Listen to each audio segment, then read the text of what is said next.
بسم اللہ الرحمن الرحیم۔ السلام علیکم ورحمۃ اللہ وبرکاتہ۔ عابد راج چینل کی طرف سے آج میں اپنے دوستوں کو رسول اللہ صلی اللہ علیہ وآلہ وسلم کا ایک فرمان سناؤں گا۔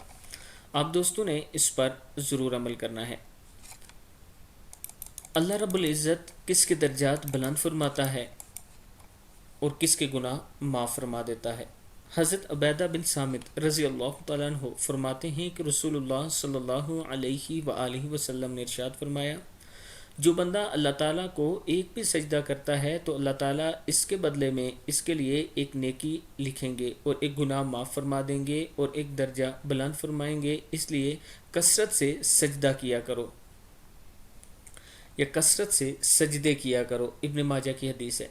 ایک تو نماز کی پابندی کیا کریں اور دوسرا ویسے سجدے میں سر رکھ کے اللہ کے حضور توبہ استغفار کیا کریں اور اللہ سے جنت الفردوس مانگا کریں اور اپنے گناہوں کی معافی مانگا کریں۔ آپ دوستوں نے اس ویڈیو کو آگے ضرور شیئر کرنا ہے۔ السلام علیکم ورحمۃ اللہ وبرکاتہ۔